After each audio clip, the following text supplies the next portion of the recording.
अभी हम लोग इसी को ही जो हमने लास्ट क्लास में पढ़ा था इसे ही हम कंटिन्यू करेंगे, और कुछ पॉइंट्स थे जो लास्ट क्लास में कवर मैंने नहीं किए थे, ठीक है, मेरे से मिस हो गए, तो वो मैं अभी कवर करूंगी। फिर इसके बाद हम लोग पढ़ेंगे concept of profit on cost and profit on sales, जब क्वेश्चन दिया हो तो।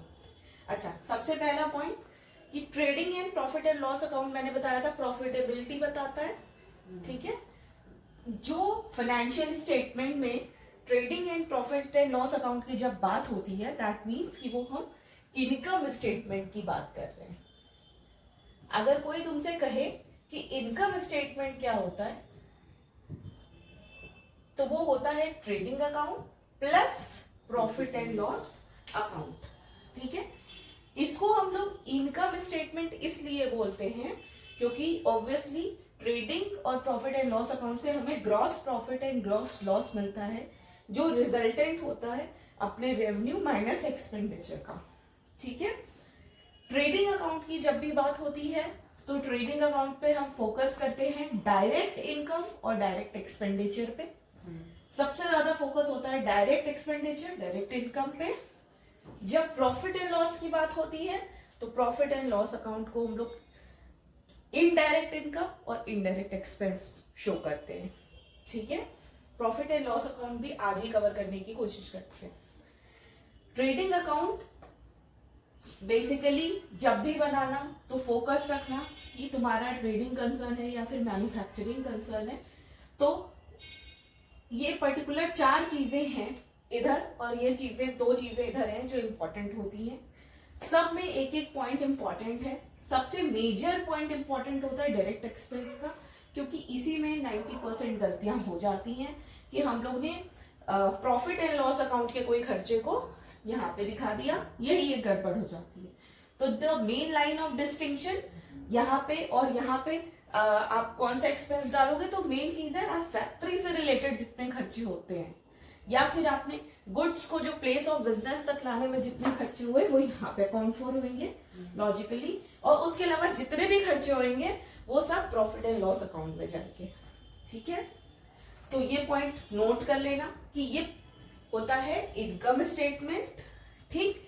And when we comes to balance sheet, the balance sheet is called as position statement. ये भी एक मतलब क्वेश्चन तो नहीं बनेगा, बट हाँ लिखने का तरीका अगर हम ये रखते हैं कि फाइनेंशियल स्टेटमेंट के बारे में कोई पूछे what do you mean by financial statement, तो you have to say that financial statement comprises of 2 things, that is income statement and position statement. Income statement consist of 2 things, that is trading and profit and loss account, and position statement is also called as balance sheet. Position क्यों बोलते हैं, क्योंकि ये balance sheet जो है वो हमें financial position, very nice, तो फाइनेंशियल पोजीशन बताती है एक कंपनी की, और किसी की भी कंपनी की तुम्हें हेल्थ पता करनी है तो सबसे ज्यादा हमें ध्यान देना होता है उसकी असेट और लायबिलिटी पे।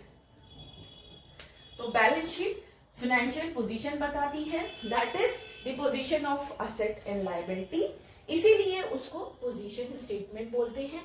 Asset means what the company ons, what company ons, और अगर लायबिलिटी कोई पूछे तो व्हाट कंपनी ओज।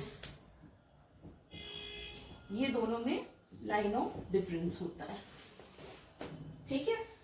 तो इसे नोट डाउन कर लेना।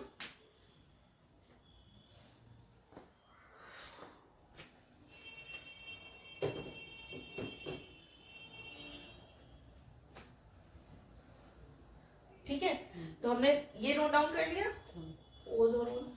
तो इन शॉर्ट सबसे पहले जब चैप्टर स्टार्ट किया था तो बताया कि फाइनेंशियल स्टेटमेंट में ये 3 चीज आती है, उसका फर्दर कैसे उसको क्लासिफाई करेंगे between income statement and position statement. Income statement trading and profit and loss account, position statement balance sheet. फिर अब क्योंकि बैलेंस शीट पोजीशन स्टेटमेंट है, इसलिए जब बैलेंस शीट हम लोग बनाते हैं तो वर्ड यूज करते हैं balance sheet as on a particular date. ये बात हमें ध्यान देनी होती है। और जब trading and profit and loss बनाते हैं, क्योंकि ये थ्रू आउट द ईयर जितने ट्रांजैक्शन हुए उसको बताता है, इसलिए trading and profit and loss account जब भी बनाएंगे तो लिखेंगे फॉर द ईयर एंडिंग या एंडेड, जैसा एज द केस में भी। ठीक है, ये एक छोटा सा पॉइंट मुझे कवर करना था। तो ये दोनों पॉइंट क्लियर। अब हम लोग ध्यान देते हैं एक एक चीज पे। जैसे कि हमने डायरेक्ट एक्सपेंस को बहुत डिटेल में पढ़ लिया, एक पॉइंट कवर करना मेरा रह गया है नेट परचेज का। ठीक है, यहाँ पे मैंने सिर्फ और सिर्फ इतना बताया कि परचेज और लेस रिटर्न कर देंगे तो नेट परचेजेस आ जाती है, लेकिन नेट परचेजेस में कुछ और पॉइंट भी होते हैं जो मुझे कवर करने हैं। ठीक, तो अब मैं उसको बताती हूँ।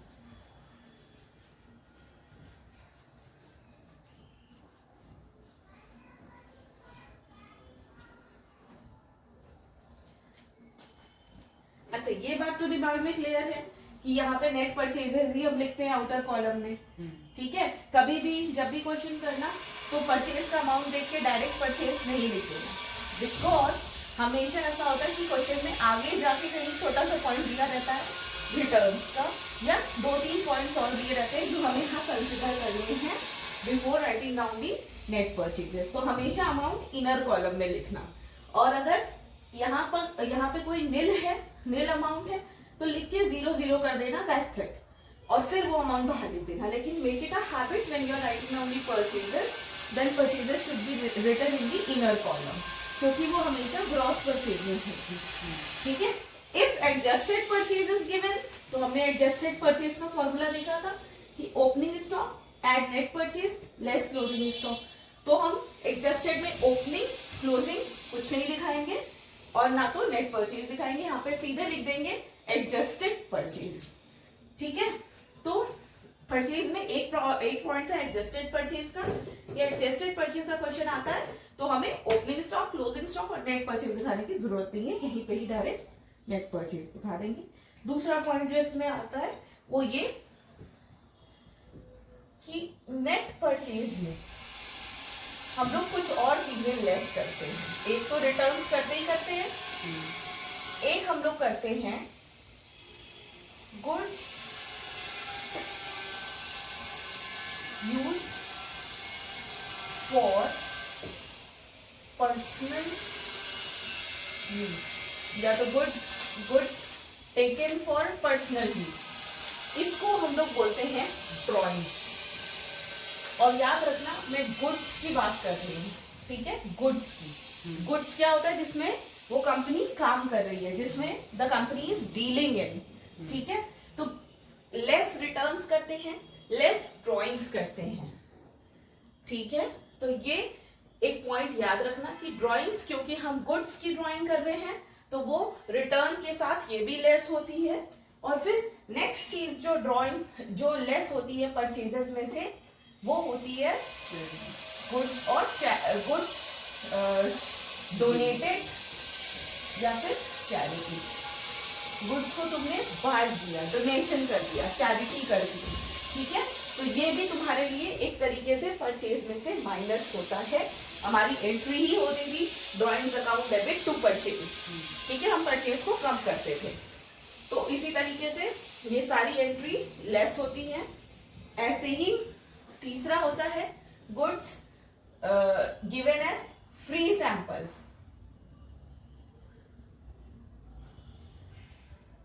फ्री सैंपल तुमने फ्री में बांटे अपने गुड्स, तो आखिर कहाँ काउंट फॉर करोगे? कहीं ना कहीं तो तुमने गुड्स खरीद के लाए और उसको फ्री में बांट रहे हो, तो ऑब्वियस सी बात है उसका इम्पैक्ट तो आना चाहिए। तो उसका इम्पैक्ट यही आता है कि goods that are given as free samples has to be deducted from the purchase amount. ठीक है, नेट परचेज का फॉर्मूला निकल के आता है कि अभी लेस वाले पे हम फोकस कर रहे हैं। Less return, less good use for personal purpose या फिर ड्रॉइंग्स कह लो, less goods donated as charity, फिर लेस करते हैं goods given as free sample. अब एक चीज है जो हम ऐड भी करते हैं, नहीं एक्सपेंसेस नहीं, उसको बोलते हैं गुड्स इन ट्रांजिट, तब हमारी बन जाती है नेट परचेज। अब गुड्स इन ट्रांजिट क्या होता है कि कभी कभी क्या होता है कि हमने माल ऑर्डर कर दिया, सामान खूब सारा ऑर्डर कर दिया, बट उसकी पेमेंट भी कर दी या फिर क्रेडिट पे ले लिया, मतलब अपनी सेटलमेंट हो गई है परचेज की, बट अभी वो गोदाम में नहीं आया या आपकी प्लेस ऑफ बिजनेस में पहुंचा ही नहीं। इन ट्रांजिट मतलब रास्ते में है, ठीक है, तो उसको भी हम अपनी परचेज में ऐड कर देंगे। ये नहीं कि वो रास्ते में तो उसको अकाउंट फॉर नहीं किया, ठीक है, तब तो निकल के आती है हमारी नेट परचेजेस। तो मोटी मोटी सी बात है कि नेट परचेजेस निकालने के लिए रिटर्न्स हमें माइनस करने होते हैं, ड्रॉइंग्स, डोनेशन, चैरिटी या फिर फ्री सैंपल में दिया हुआ गुड्स हमें लेस करना है, और हमें एक चीज ऐड करनी है, वो है गुड्स इन ट्रांजिट, ठीक है। तो ये हो जाती है, तब जाके बनती है हमारी नेट परचेजेस, ठीक। अब एक और बात बतानी थी, नेट परचेजेस का क्लियर, फिर एडजस्टेड परचेजेस वाला पॉइंट क्लियर कि एडजस्टेड परचेजेस जब भी दी होगी, क्योंकि एडजस्टेड परचेज में ओपनिंग स्टॉक, क्लोजिंग स्टॉक और नेट परचेजेस एडजस्टेड है, इसलिए हम यहाँ पे 2 एडजस्टेड परचेजेस लिखेंगे, ओपनिंग, क्लोजिंग और नेट परचेज नहीं लिखेंगे, ठीक है। ये सारे पॉइंट कवर हो गए। तो अब हमारी नेट परचेजेस का भी जो पॉइंट है वो कवर हो गया, ठीक है। नेट परचेजेस में इससे ज्यादा कुछ भी कॉम्प्लिकेटेड नहीं आता, यही थोड़ा बहुत कॉम्प्लिकेटेड है। कॉम्प्लिकेटेड भी क्या है, लॉजिकल है, बट ये आ जाता है कभी कभी क्वेश्चन में, ठीक है, तो हमें समझ ही नहीं आता कि हम क्या करें। फिर आती है बात क्लोजिंग स्टॉक की। अगर एग्जामिनर को घुमाना है ना, तो यही छोटे छोटे पॉइंट्स पे ही वो घुमा देते हैं, क्योंकि होता क्या है, ट्रेडिंग अकाउंट में मैंने इतना टाइम इसलिए भी लगाया क्योंकि अगर तुम्हारा ग्रॉस प्रॉफिट गलत, तो अगेन नेट प्रॉफिट गलत, अगेन उसके आगे बैलेंस शीट की फिगर गलत, तो तुम्हारी फिगर्स जो है वो गलत हो जाएगी, ठीक है। तो इसलिए मेक श्योर कि first step Indeed it is taking a lot of time, but ये तुम्हारा पक्का पक्का हो जाए कि इसमें गलती ना हो। जीपी में गलती नहीं हुई ना, तो यकीन मानो कि इसके फॉर्मूले में भी गलती नहीं होगी, तुम्हारा ग्रॉस प्रॉफिट रेशियो करेक्ट निकलेगा, है ना, अभी आगे जो हम पढ़ेंगे, और उससे तुम्हारा प्रॉफिट ऑन कॉस्ट अगर सही निकल गया, प्रॉफिट ऑन सेल से ही निकलेगा, आगे की कहानी पूरी सेटल्ड हो जाएगी, ठीक। अब आता है पॉइंट क्लोजिंग स्टॉक। तो क्लोजिंग स्टॉक में भी एक इंपॉर्टेंट चीज है जो कि मैं मेंशन करना चाहती हूँ, क्लोजिंग स्टॉक, ठीक है। अच्छा, जहां पे भी ट्रेडिंग अकाउंट बनाया होगा लिख लेना यहाँ पे फॉर द ईयर एंडेड, और डेबिट और क्रेडिट लिखा ही होगा वैसे, तो ये फॉर द ईयर एंडेड जरूर लिख लेना फॉर्मेट में, ये मैटर करता है, एग्जामिनर ये नोटिस करता है कि बच्चे को ये बात पता है या नहीं। और बैलेंस शीट जब भी बनाना तो हमेशा लिखना एज ऑन 31 मार्च या जो भी आपकी डेट दी हुई है क्वेश्चन में, ठीक है।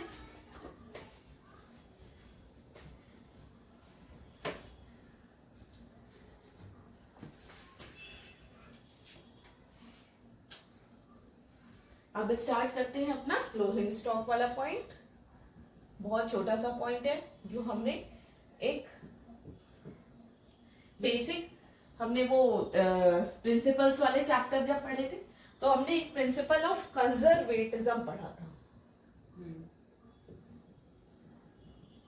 या फिर इसको प्रूडेंस भी बोलते हैं।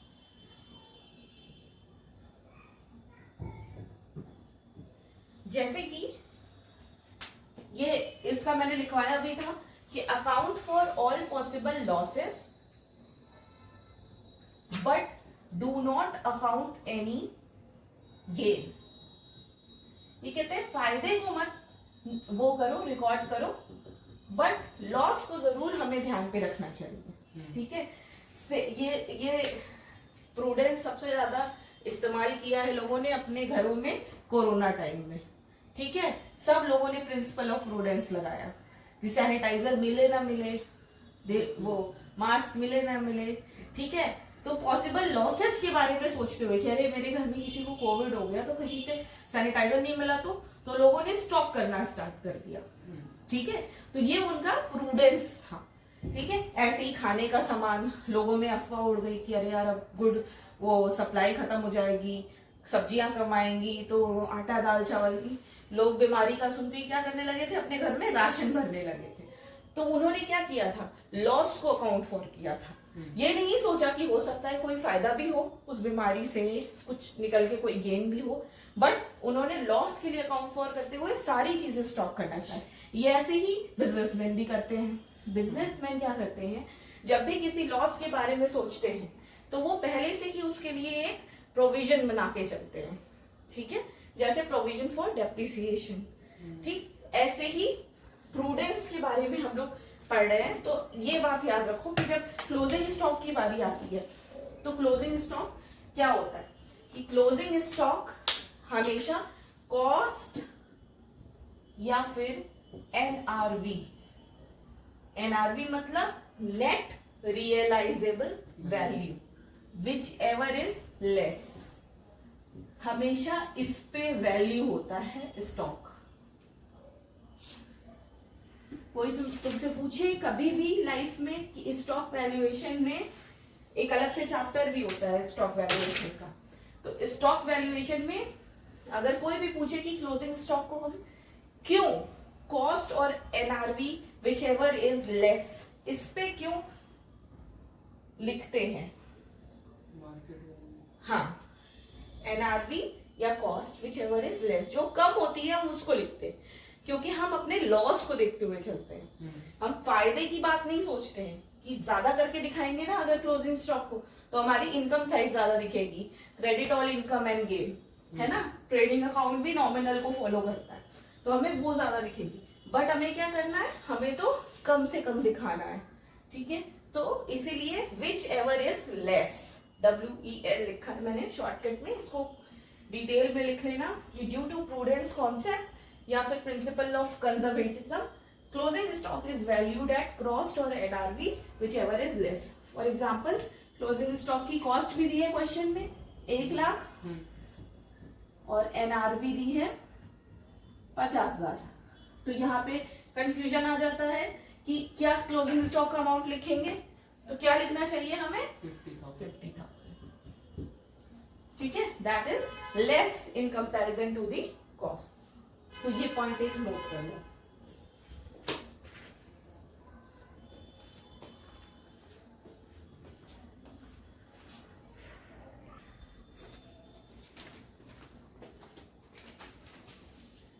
ठीक है, तो अब मेरे को 2-3 एक्सपेंसेस ऐसे बताने थे जो कि डायरेक्ट एक्सपेंस में आते हैं, और मैंने पहले मतलब थोड़े अनयूजुअल से हैं, हो सकता है थोड़ा कंफ्यूजन क्रिएट करे, तो वो अपने डायरेक्ट एक्सपेंस की लिस्ट में ऐड कर लेना या फिर अभी सेपरेटली इसको नोट कर लो कि डायरेक्ट एक्सपेंस में एक खर्चा आता है डॉक चार्जेस, ठीक है, पहले लिखवा दे रही हूं फिर एक एक बताती हूं कि क्या होता है। क्लियरिंग चार्जेस, और होता है इंपोर्ट ड्यूटी, और होता है कस्टम ड्यूटी,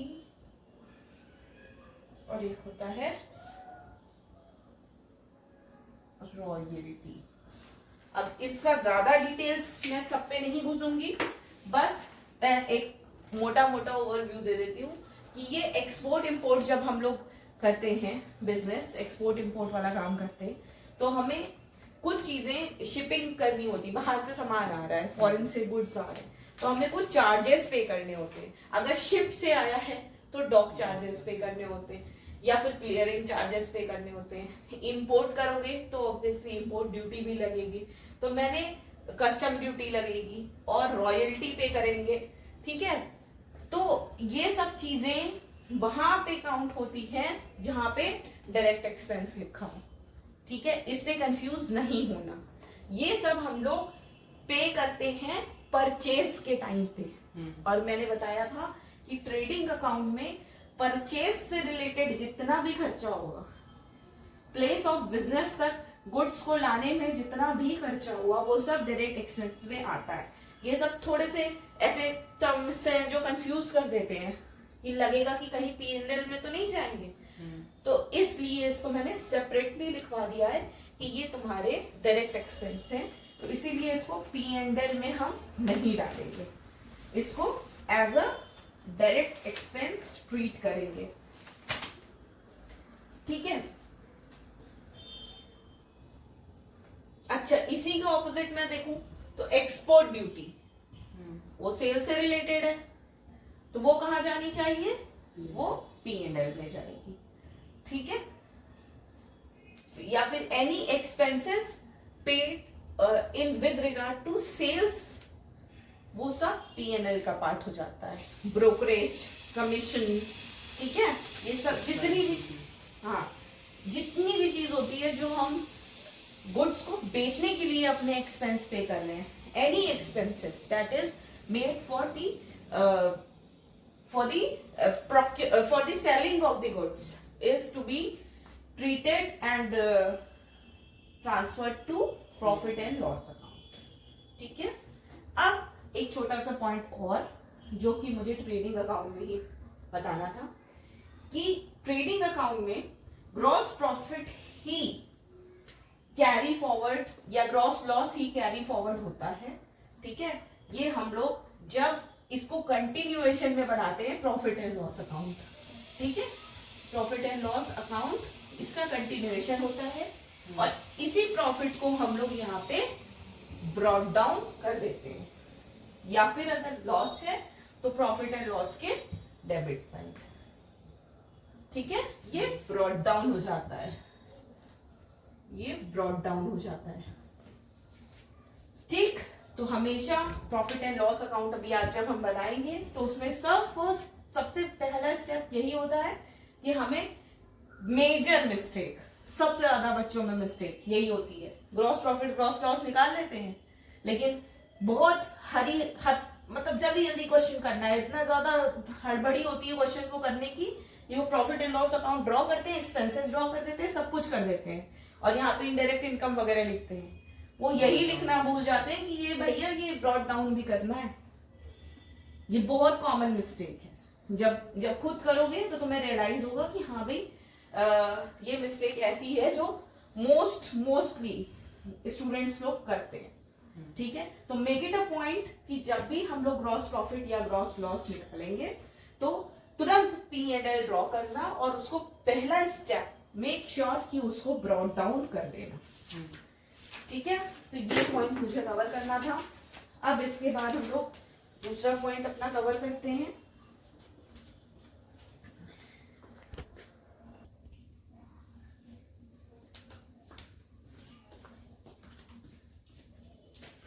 तो अभी हम लोग को पढ़ना है concept of profit on cost and profit on sales. इस कॉन्सेप्ट को पढ़ने के बाद हमारे टी.एस. गरेवाल के इलस्ट्रेशन 1 to 16 पूरे कवर हो जाएंगे। ठीक है। तो इसके लिए एक हमने सिंपली क्वेश्चन देखा था और एक पॉइंट है जो मुझे प्रूव करना है। तो उसके लिए सिंपल क्वेश्चन है, दैट इज ओपनिंग स्टॉक अगर दिया है 10,000, नेट परचेज दी है 1 लाख, नेट सेल्स दी है 1 लाख और क्लोजिंग स्टॉक दिया है 30,000, 1,30,000। ग्रॉस लॉस नहीं आएगा, 1,30,000 माइनस 1,10,000। डायरेक्ट एक्सपेंस निल है तो ग्रॉस प्रॉफिट आ गया 20,000। ठीक है। ये हो गया एक एग्जाम्पल। अगर इसमें कोई तुमसे पूछे कि ग्रॉस प्रॉफिट रेशियो निकालो, ठीक है, तो ग्रॉस प्रॉफिट रेशियो निकलता है gross profit divided by net sales into 100। ठीक है। This is gross profit ratio, GPR। ठीक।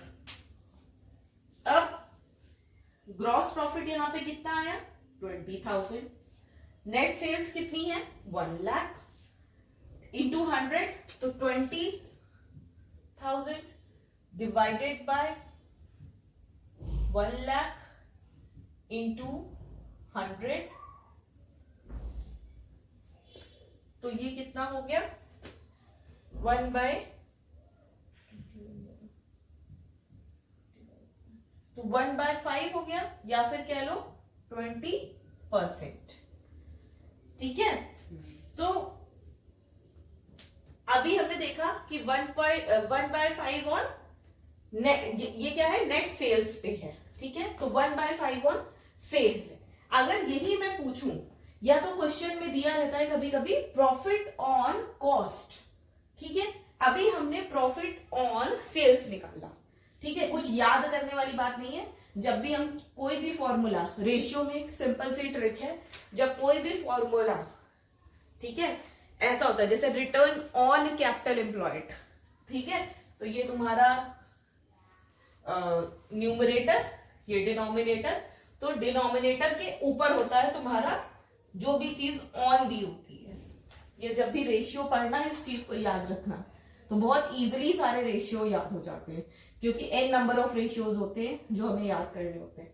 ठीक है, तो अभी मैंने बोला प्रॉफिट ऑन सेल्स, तो प्रॉफिट ऑन सेल्स ऐसे निकलेगा, मतलब नेट ग्रॉस प्रॉफिट न्यूमरेटर और किसके ऊपर है, सेल्स के ऊपर। ऐसे ही मैं बोलूं प्रॉफिट ऑन कॉस्ट। ठीक है, तो प्रॉफिट ऑन कॉस्ट, तो कॉस्ट का मतलब हमेशा जब भी ये फॉर्मूले से रिलेटेड आएगा तो COGS की बात होती है, cost of good sold. COGS का फॉर्मूला क्या था, opening stock, net purchase, direct expense, closing stock. ठीक है, तो हमारे क्वेश्चन में COGS कितनी निकल के आती है, लेट्स कैलकुलेट।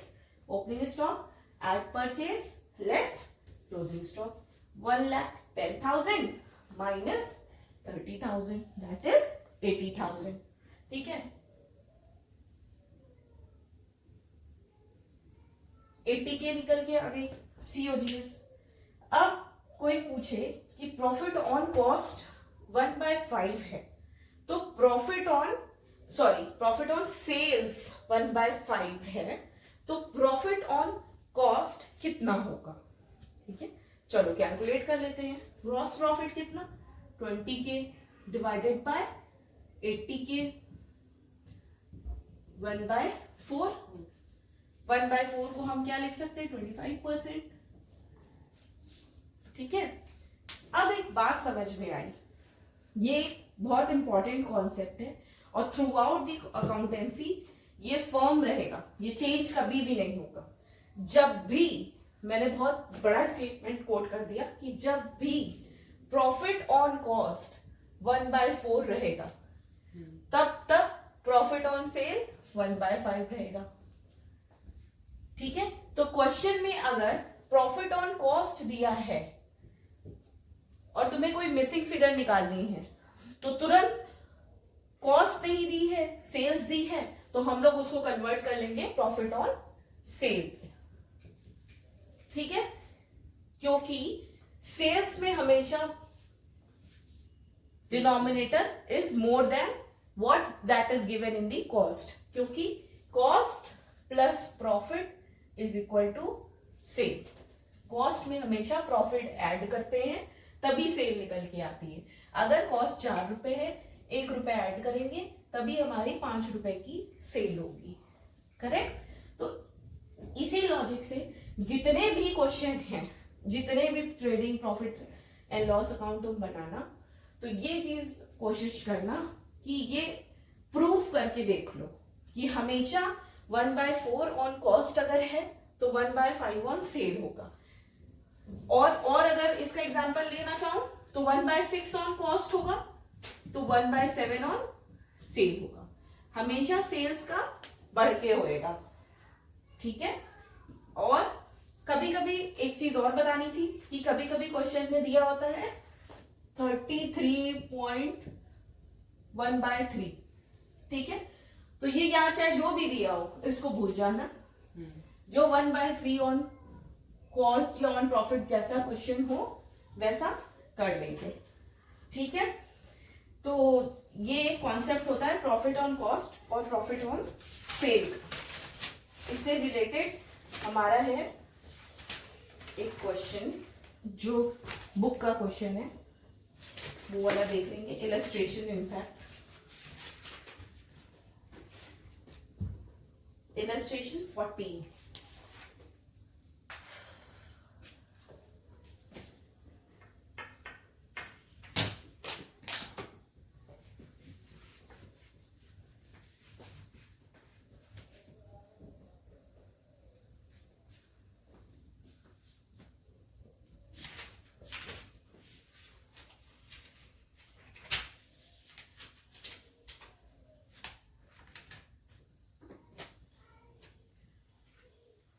क्वेश्चन में दिया हुआ है कि net cell for the year ended 31 March is 9 lakh.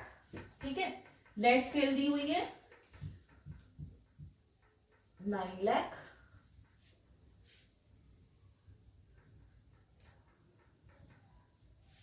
और क्वेश्चन में दिया हुआ है if gross profit is 25% on cost. ठीक है, नेट सेल दिया है 9 लाख, ग्रॉस प्रॉफिट दिया है 25% ऑन कॉस्ट। ठीक है, और पूछ रहा है find gross profit and COGS। Find क्या करना है, GP एंड COGS। ठीक, तो जब भी इस तरीके का क्वेश्चन आ जाए तो हमें सिंपली इस बात को याद रखना है कि प्रॉफिट ऑन कॉस्ट, अब देखो या तो परसेंटेज से याद कर लेना, परसेंटेज में कॉस्ट में 20% है तो सेल्स में 25% होगा। परसेंटेज से कोई एक चीज फॉलो करनी है। ठीक है, या फिर आप ऐसे फॉलो करो या फिर आप ऐसे फॉलो करो। ठीक है, अब ये कह रहा है ग्रॉस प्रॉफिट 25% ऑन कॉस्ट है तो ग्रॉस प्रॉफिट क्या होगा और COGS क्या होगा। सबसे पहले क्वेश्चन की नस देखें कि भाई ये है क्या, यहाँ पे क्या प्रॉब्लम क्या है। क्वेश्चन में प्रॉब्लम ये है कि ग्रॉस प्रॉफिट दिया है कॉस्ट पे और कॉस्ट तो हमें दी ही नहीं है। ठीक है, बट हमें एक बात प्रूवन है, इस तरीके से प्रूव्ड है कि अगर 25% मतलब कितना होता है 1/4, तो 1/4 ऑन कॉस्ट है तो 1/5 ऑन सेल होगा।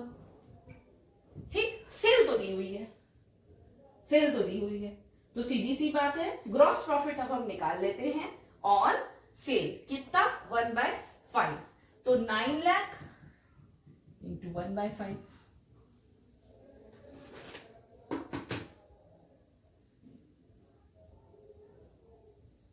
ठीक है, तो 1,80,000 आएगा।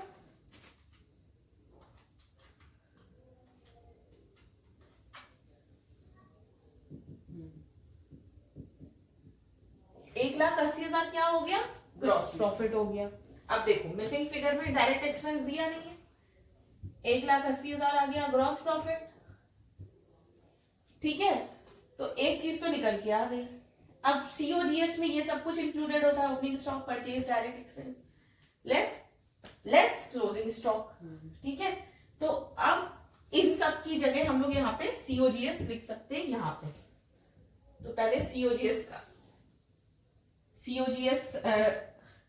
यहाँ पे कैसे निकालेंगे इस चीज को देखो।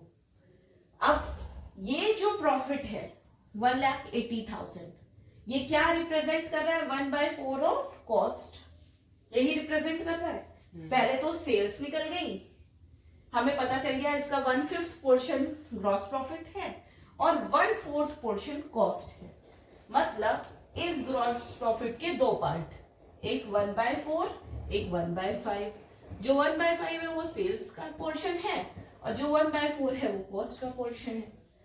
तो this 1/4 of x, let's assume कि ये x है।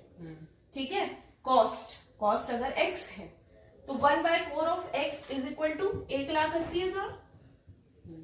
अब x की वैल्यू निकालने के लिए 4 को इधर भेज दो, 1,80,000 इंटू 4 डिवाइडेड बाय 1,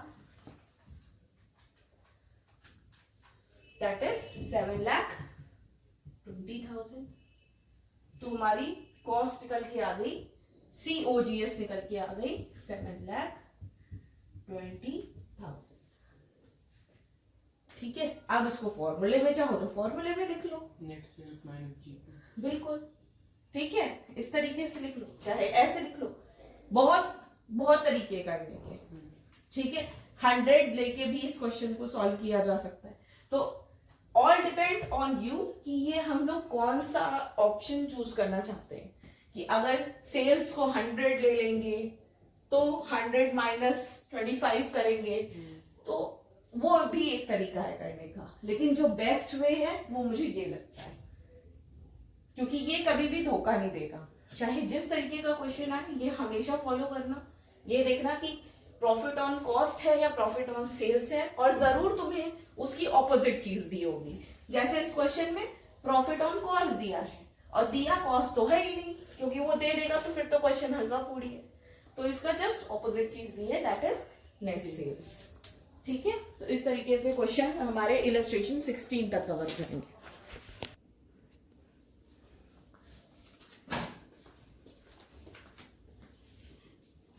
ठीक है, तो अब हमें फॉर्मेट देखना है प्रॉफिट एंड लॉस अकाउंट का। और प्रॉफिट एंड लॉस अकाउंट और ट्रेडिंग अकाउंट ये दोनों एक दूसरे से रिलेटेड हैं, क्योंकि दोनों ही नॉमिनल अकाउंट का रूल फॉलो करते हैं। Nominal account says debit all expense and loss and credit all income and gains. ठीक है, तो जब हम प्रॉफिट एंड लॉस अकाउंट बनाएंगे तो याद रखना सबसे फर्स्ट एंड फॉरमोस्ट जो मैंने बताया कि ये बात ध्यान में रखनी होती है, ग्रॉस प्रॉफिट या ग्रॉस लॉस जो ट्रेडिंग अकाउंट से आया है उसको हम लोग ब्रॉट डाउन करते हैं, फर्स्ट स्टेप। एंड उसके बाद जितने भी इनडायरेक्ट एक्सपेंस होते हैं वो सब हमारे डेबिट हो जाते हैं, एंड जितने भी इनडायरेक्ट इनकम होती है वो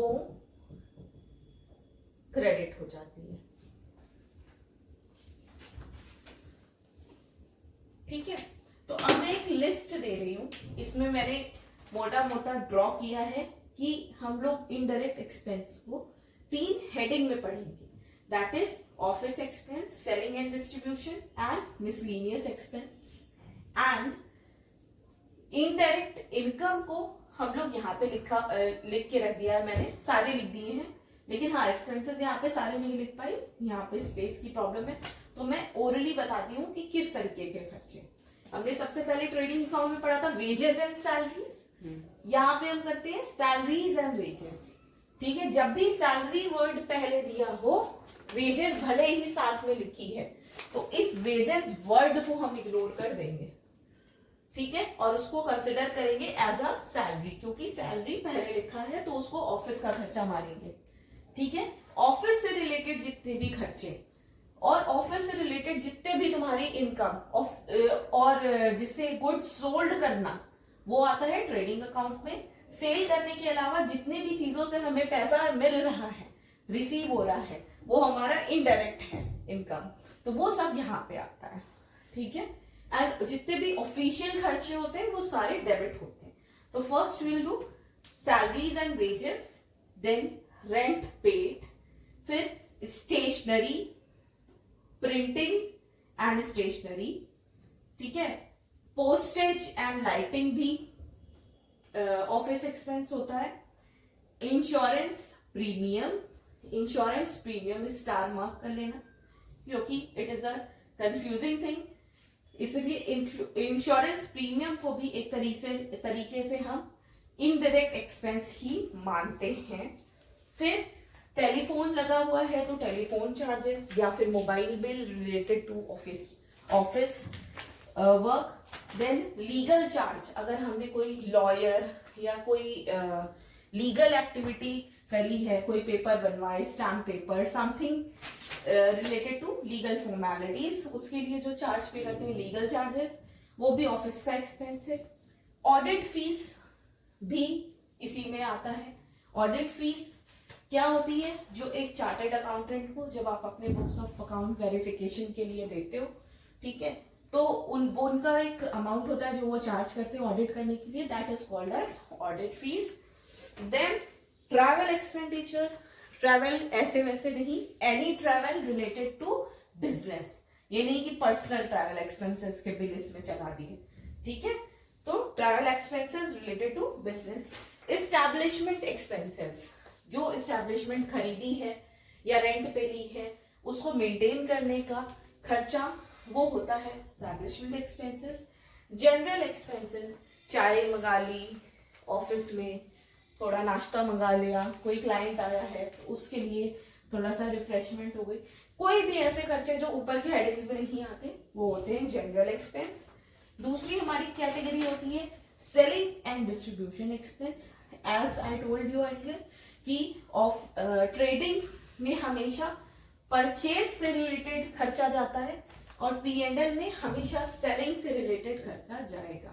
तो सेलिंग एंड डिस्ट्रीब्यूशन में जैसे कैरेज आउटवर्ड या फिर ब्रोकरेज या फिर कमीशन, एडवांसेस एंड कमीशंस या फिर बैड डेट या फिर एक्सपोर्ट ड्यूटी, गुड्स को पैक किया तो पैकिंग चार्जेस, देन कोई गुड्स को आप डिलीवरी वैन से पहुंचा रहे हो तो delivery van expenses is also a part of selling and distribution expense. फिर जो इन दोनों में नहीं आया उसको मैं हेडिंग डाल दे रही हूँ मिसलीनियस एक्सपेंसेस, जैसे कि discount allowed, bad debt, depreciation, interest paid, bank charges and entertainment expenses and conveyance and donation and charity, loss on sale of asset, ये सब हमारा something that is not related to your business directly, ये business में हो तो रहा है लेकिन इनका इनडायरेक्ट कनेक्शन है बिजनेस से, ठीक है। There is no direct connection, that's why they are called as indirect expenses, ठीक है। इनको गुड्स को लाने में ये खर्चा नहीं हुआ है प्लेस ऑफ बिजनेस तक, ठीक है। अब आते हैं हम लोग क्रेडिट साइड। डेबिट साइड में जितने भी एक्सपेंसेस हैं वो सब हमने नोट डाउन कर लिए। हमने वो चीजें ध्यान में रखी जो सेल से रिलेटेड हैं, वो सब यहाँ पे आएंगी, ठीक है। सेल से रिलेटेड नहीं भी अगर हैं तो अदर देन सेल्स में क्या क्या, जैसे बैड डेट, रिकवर्ड, डेप्रिसिएशन, दुनिया भर के खर्चे जो हम ट्रेडिंग अकाउंट में नहीं लिखते वो यही लिखते हैं। एग्जाम में जरूरी नहीं है कि तीनों हेड में लिखो, ये सिर्फ क्लैरिटी के लिए मैंने बताया। एग्जाम में आप डायरेक्टली यहाँ पे अपने खर्चे लिखते जाना जो कि ऑफिस से रिलेटेड है, तो वो यहाँ पे डेबिट कर देंगे, ठीक है। क्रेडिट साइड आते हैं तो credit side rent received, then discount received, यहाँ पे जैसे डिस्काउंट अलाउड होगा डेबिट तो यहाँ पे क्रेडिट में क्या होगा, डिस्काउंट रिसीव्ड। फिर कमीशन रिसीव्ड या फिर इंटरेस्ट ऑन इन्वेस्टमेंट, कोई म्यूचुअल फंड, कोई एफडी, कुछ भी गया उस पर इंटरेस्ट मिल रहा है। इंटरेस्ट ऑन बैंक अकाउंट वो भी यहाँ पे क्रेडिट हो जाएगा। डिविडेंड, कोई शेयर में इन्वेस्ट किया हुआ है अगर उस प्रोप्राइटर ने तो उसका जो डिविडेंड आएगा वो भी यहाँ पे क्रेडिट होगा। बैड डेट रिकवर अगर होके आ गए तो वो भी यहाँ पे क्रेडिट होंगे। कोई सेल या परचेज ऑफ फिक्स्ड एसेट थी जिसमें हम लोग जैसे असेट डिस्पोजल अकाउंट बना रहे थे डेप्रिसिएशन वाले चैप्टर में, तो जो उसमें प्रॉफिट या सेल आ रही थी उसको हम लोग यहाँ पे अकाउंट फॉर करते थे ना नेट प्रॉफिट में, ये वो वाला प्रॉफिट है, profit on sale of asset. फिर इनकम फ्रॉम अदर सोर्सेस, फिर मिसलीनियस इनकम जो ऊपर कहीं पे भी नहीं कैटेगराइज्ड है वो मिसलीनियस इनकम। इस तरीके से जो बैलेंसिंग फिगर आता है या तो वो टू नेट प्रॉफिट कहलाता है या फिर बाय नेट लॉस, ठीक है। This net profit net loss is a part of balance sheet. It has to be transferred to the balance sheet और वहां पे ये ऐड या लेस होता है एज द केस में भी, किसमें से, कैपिटल में से, ठीक है। तो हमारा मेन पर्पस होता है प्रॉफिट एंड लॉस अकाउंट बनाने का, एक फर्म की, एक प्रोप्राइटरशिप बिजनेस की प्रॉफिटेबिलिटी फाइंड आउट करना। Net profit divided by net sales जो ऊपर दी थी तो आता है net profit ratio. Gross profit divided by net sales आता है ग्रॉस प्रॉफिट रेशियो। इससे हम कंपैरिजन भी कर सकते हैं कि लास्ट ईयर में प्रॉफिट एंड लॉस कितना आया था और करंट ईयर में कितना आया है। तो प्रॉफिट एंड लॉस अकाउंट बनाने का यही फायदा होता है। नेट प्रॉफिट हमें करंट ईयर का तो पता चलता ही चलता है या नेट लॉस पता चलता है, हमें ये पता चल जाता है बिजनेस प्रॉफिट में जा रहा है या लॉस में। अगर जा रहा है तो अगर कई साल से करते आ रहे हो तो ईयर 1, ईयर 2, ईयर 3 ऐसे करके हम कंपैरिजन कर सकते हैं कि प्रॉफिट बढ़ रहा है या कम हो रहा है, ठीक है। और भी बहुत सारे फायदे हैं, वो सब थ्योरेटिकल पार्ट है, इतना ज्यादा इसमें थ्योरी पढ़ना इंपॉर्टेंट नहीं है। अब हम लोग एक क्वेश्चन कर लेंगे तो ये पक्का हो जाएगा हमारा प्रॉफिट एंड लॉस अकाउंट, ठीक है। तो बुक का ही क्वेश्चन करते हैं।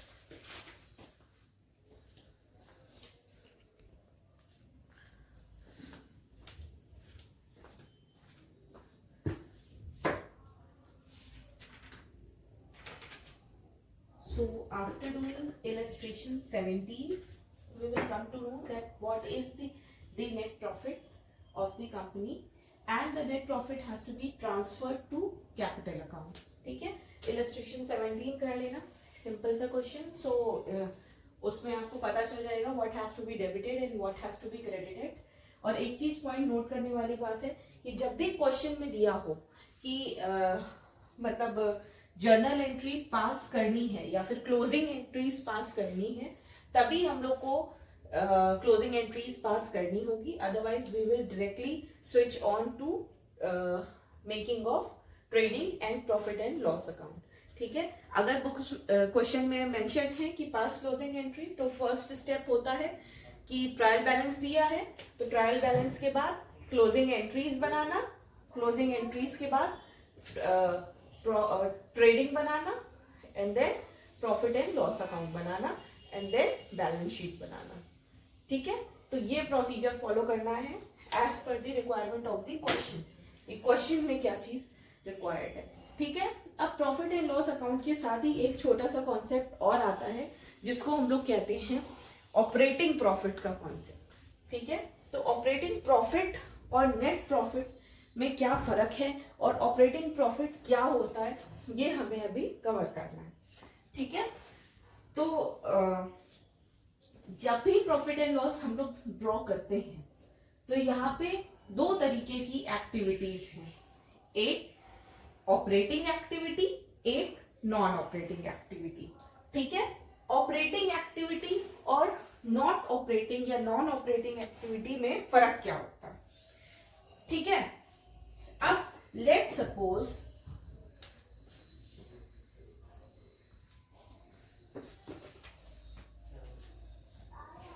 एक रिटेल स्टोर की बात करते हैं। ठीक है, इनकी मुझे ऑपरेटिंग एक्टिविटीज के बारे में पता करना है and versus non operating activity. ठीक है, तो कोई भी ऑर्गेनाइजेशन जब काम कर रही है तो दो तरीके का काम, या तो ऑपरेटिंग या फिर नॉन ऑपरेटिंग। ठीक है, अब ऑपरेटिंग नॉन ऑपरेटिंग क्या होता है ये अभी हम पढ़ते हैं, बट एक बात ओवरऑल जब कंक्लूजन निकलेगा तो वो ये निकलेगा कि ऑपरेटिंग एक्टिविटी से जितने खर्चे आए उसको बोलते हैं ऑपरेटिंग एक्सपेंस, और ऑपरेटिंग एक्टिविटी से जितनी इनकम हुई उसको बोलते हैं operating income.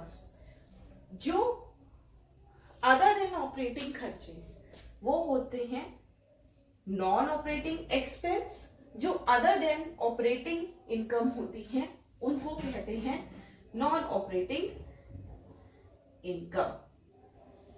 Non operating income, non operating income, operating expense and operating income. ठीक है, तो कोई भी स्टोर, कोई भी ऑर्गेनाइजेशन दो तरीके की एक्टिविटी, या फिर ऑपरेटिंग या फिर नॉन ऑपरेटिंग। ठीक है, ऑपरेटिंग एक्टिविटी से खर्चे रिलेटेड अगर हैं तो ऑपरेटिंग एक्सपेंस, ऑपरेटिंग इनकम से रिलेटेड है तो ऑपरेटिंग इनकम, नॉन ऑपरेटिंग मतलब अदर देन ऑपरेटिंग एक्सपेंस या इनकम है तो बोलते हैं नॉन ऑपरेटिंग एक्सपेंस या फिर नॉन ऑपरेटिंग इनकम। ठीक है, तो अब हमें पढ़ना क्या है, ऑपरेटिंग प्रॉफिट के बारे में। ठीक है, कॉन्सेप्ट ऑफ ऑपरेटिंग प्रॉफिट, कि ऑपरेटिंग प्रॉफिट होता क्या है। जैसे कि हमने अभी यहां पे देखा ऑपरेटिंग और नॉन ऑपरेटिंग, तो ऑपरेटिंग प्रॉफिट निकालने से पहले ऑपरेटिंग और नॉन ऑपरेटिंग का मीनिंग क्लियर होना चाहिए, करेक्ट? क्योंकि ऑपरेटिंग और नॉन ऑपरेटिंग का अगर मीनिंग ही नहीं क्लियर है तो हमें डिफरेंशिएट करना बहुत मुश्किल हो जाता है दोनों टाइप ऑफ एक्सपेंस में। केवल अगर हमारा डिफरेंशिएशन ही करेक्ट हो गया कि हमने जो ऑपरेटिंग एक्टिविटीज के खर्चे या इनकम करेक्ट लिखे हैं या फिर नॉन ऑपरेटिंग को करेक्ट अकाउंट फॉर किया है, तभी हमारा ऑपरेटिंग प्रॉफिट करेक्ट आएगा। ठीक है, फॉर्मूला क्या है ये बाद में देखेंगे, पहले पढ़ते हैं कॉन्सेप्ट कि अगर एक रिटेल स्टोर है, रिटेल स्टोर जैसे लेट सपोज ये स्मार्ट बाजार, ठीक है, पहले जैसे एफबीबी हुआ करता था, ये सब क्या है रिटेल स्टोर।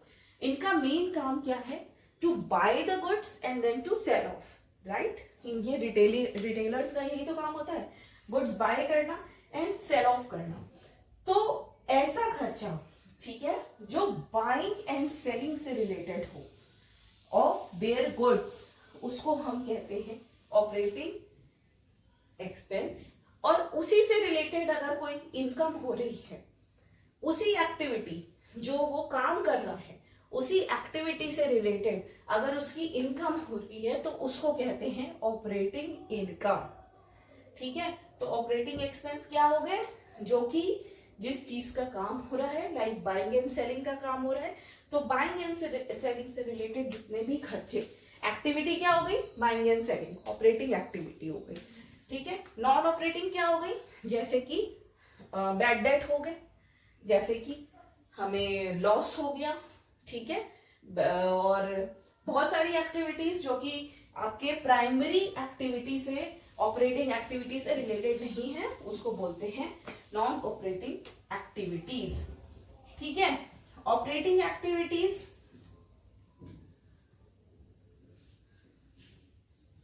जैसे कि electricity expense, office paid to staff, अरे सैलरी पेड टू स्टाफ, ठीक है, फिर रेंट, रिपेयर, डेप्रीसिएशन, इन सब खर्चों के बिना तुम्हारी ये एक्टिविटी इम्पॉसिबल है होना। मतलब ऐसे खर्चे जिनकी वजह से ये एक्टिविटी हमें करना इम्पॉसिबल है, उसको हम कहते हैं ऑपरेटिंग एक्सपेंस। जिसकी वजह से ये सारी एक्टिविटी पॉसिबल हो पा रही है, हमने ये खर्चा किया है ना, ऐसा खर्चा किया जिससे पॉसिबल है कि भैया हम अपना सामान खरीद या बेच सकें। तो वो चीज पॉसिबल क्यों होता है, क्योंकि हम बहुत सारे खर्चे कर रहे हैं, बहुत सारी चीजों में इन्वॉल्व होते हैं, बहुत सारे लोगों से इन्वॉल्व होते हैं, बहुत तरीके के काम करने पड़ते हैं, सेलिंग करनी होती है, उसको एडवर्टीजमेंट देना होता है उसका, और स्टाफ रखना पड़ता है, इलेक्ट्रिसिटी बिल पे करने पड़ते हैं। तो हमें इस तरीके से जो काम है वो ये सब चीजें जो हमें करनी पड़ती है in order to continue the business, in order to keep the business going on, उसको हम बोलते हैं ऑपरेटिंग एक्सपेंस। ठीक है, अब आता है कॉन्सेप्ट नॉन ऑपरेटिंग एक्सपेंस, जैसे कि चैरिटी कर दी, डोनेशन दे दिया, ठीक है, या फिर लॉस हो गया फायर से, या फिर loss on sale of fixed asset हो गया। ठीक है, तो इस तरीके के खर्चे जो कि हमारी बिजनेस से रिलेटेड नहीं होते हैं, जो हमारे ऑपरेटिंग एक्टिविटी से रिलेटेड नहीं है, जैसे कि चैरिटी, डोनेशन, ये अगर नहीं भी इनकर किया तो भी हमारा business will keep on growing, right, हमारा business will keep on continuing. अगर करा तो भी ठीक, नहीं करा तो भी ठीक, ठीक है, बट ऐसे खर्चे जो हमें बिजनेस कंटिन्यू करने के लिए मैंडेटरी हैं, जरूरी है, करने ही करने हैं, इनकर होते ही होते हैं, उसको हम कहते हैं ऑपरेटिंग एक्सपेंस। और अदर देन दोज एक्सपेंसेस जैसे charity, donation, loss by fire, loss by theft, इन सबको बोलते हैं हम लोग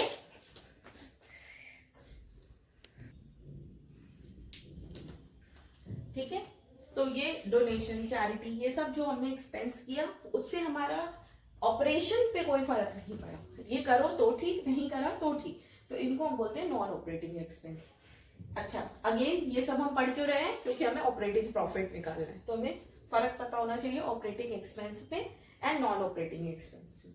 ठीक है, फिर operating income, income related to operating activities, जैसे कि commission received,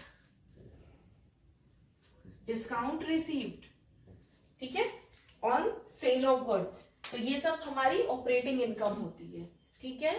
non operating income वो इनकम जो कि obviously, which is very obvious, जो कि ऑपरेटिंग एक्टिविटी से रिलेटेड नहीं होती। For example profit on sale of fixed asset, जैसे यहाँ पे लॉस था वैसे profit on sale of fixed asset, ये क्या बिजनेस से रिलेटेड है? नहीं, बिजनेस का काम है गुड्स को खरीदना और बेचना, फिक्स्ड एसेट खरीदना या बेचना ये हमारे रिटेल स्टोर का काम नहीं है।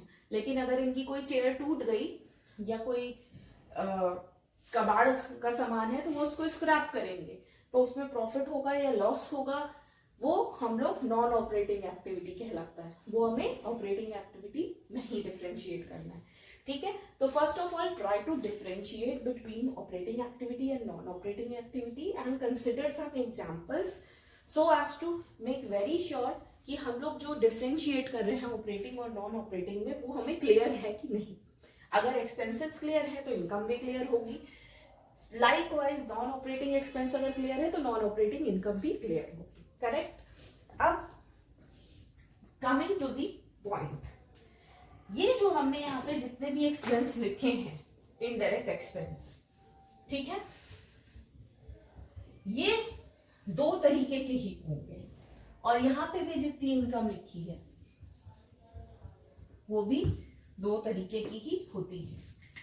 एक होते हैं ऑपरेटिंग एक्सपेंस, एक होते हैं नॉन ऑपरेटिंग एक्सपेंस, एक होती है ऑपरेटिंग इनकम, एक होती है नॉन ऑपरेटिंग इनकम, ठीक है। तो ये क्लासिफिकेशन करने की अब जरूरत पड़ती है जब क्वेश्चन में ऑपरेटिंग प्रॉफिट या operating loss as the case भी निकालने को बोला गया, ठीक है।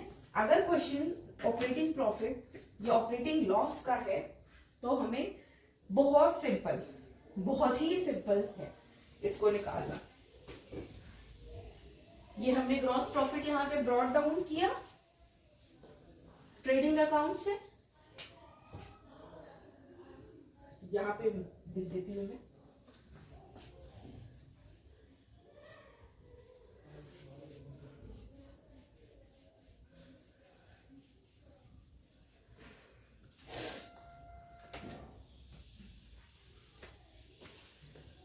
Operating profit is equal to gross profit minus operating expense.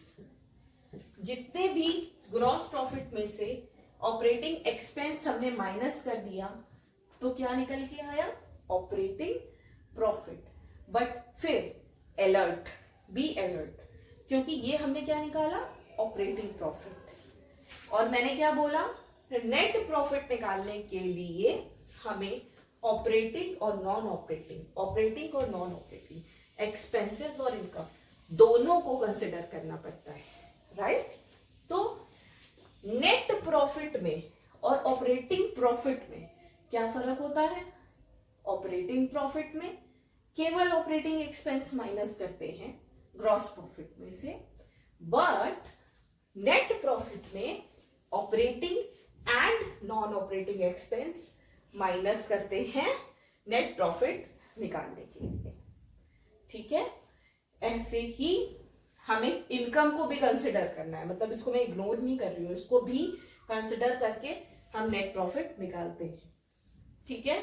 मतलब नेट प्रॉफिट निकालने के वक्त हमें ये बाइफर्केशन जरूरी नहीं ऑपरेटिंग और नॉन ऑपरेटिंग में, लेकिन ऑपरेटिंग प्रॉफिट निकालने को बोल दिया क्वेश्चन ने, तो you have to be very clear with the operating expense and the operating income, because the formula says gross profit minus operating expense is the formula for getting the operating profit, correct? The next formula is gross profit को expand कर दिया, gross profit का निकालने का तरीका COGS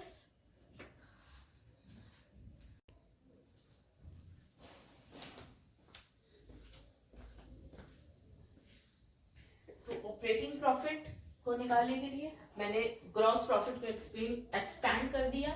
gross profit कहता है net sales minus COGS, इसको करते हैं तो जीपी निकल जाता है, माइनस ऑपरेटिंग एक्सपेंस, तो आ गया ऑपरेटिंग प्रॉफिट। ठीक है, या तो ये जैसी इंफॉर्मेशन क्वेश्चन में अवेलेबल हो हमें वैसे क्वेश्चन को ड्रॉ करना है, करेक्ट। क्योंकि अगर इंफॉर्मेशन क्वेश्चन में ये अवेलेबल है, जीपी नहीं अवेलेबल है, तो हम जीपी निकालेंगे इस तरीके से, देन ऑपरेटिंग एक्सपेंस माइनस करेंगे, तब हमारा निकल के आ जाएगा ऑपरेटिंग प्रॉफिट। ठीक है, या फिर एक और तरीका है ऑपरेटिंग प्रॉफिट को निकालने का, that is operating profit is equal to net sales minus operating cost. अब कॉस्ट मैंने बताया, जब भी आपके अकाउंट में केवल कॉस्ट लिखा हो तो कॉस्ट का मतलब होता है कॉस्ट ऑफ गुड सोल्ड। ठीक है, नेट सेल्स तो हमें पता है कि क्या होती है, ऑपरेटिंग कॉस्ट क्या होती है, तो ऑपरेटिंग कॉस्ट यहां स्टार मार्क करना और लिख देना कि operating cost is equal to cost of good sold plus operating expense. तो निकल के आ गई हमारी ऑपरेटिंग कॉस्ट, सीओजीएस में जब हमने ऑपरेटिंग एक्सपेंस ऐड कर दिया तो। ठीक है, अब लेट्स सपोज हमें क्वेश्चन में दिया है ऑपरेटिंग प्रॉफिट निकालने के लिए और क्वेश्चन में अवेलेबल है only net profit, non operating expense and non operating income. ठीक है, जब non operating expense, non operating income दिया हो और क्या दिया हो, नेट प्रॉफिट दिया हो। ठीक है, तो इन दोनों को ऐड करेंगे एंड इसको लेस कर देंगे, तो हमारा आ जाएगा operating profit, that is net profit plus non operating expense minus non operating income. So that will help you to get the operating profit. Net profit plus NOE minus NOI. So that's all for the operating profit wala question, and illustration 18 is based on this concept, that is operating profit concept. Once you are done with the illustration, you will get to know कि ये भी बहुत easy concept है, बहुत easily हो जाता है और इसमें कुछ भी रॉकेट साइंस नहीं है। इट जस्ट कि we have to be very clear with the meaning of operating activities. अगर हमें ऑपरेटिंग एक्टिविटीज आती है तो ऑपरेटिंग प्रॉफिट निकालना is not a big deal, क्योंकि नंबर ऑफ क्वेश्चंस दिए होते, नंबर ऑफ ट्रांजैक्शन दिए होते, उसमें से हमें बाइफरकेट करना है कि ऑपरेटिंग एक्सपेंस क्या है और ऑपरेटिंग इनकम क्या है, और उसके अलावा नॉन ऑपरेटिंग और नॉन ऑपरेटिंग इनकम क्या है, एक्सपेंस और इनकम क्या है। So that's all for today, thank you for watching, thank you.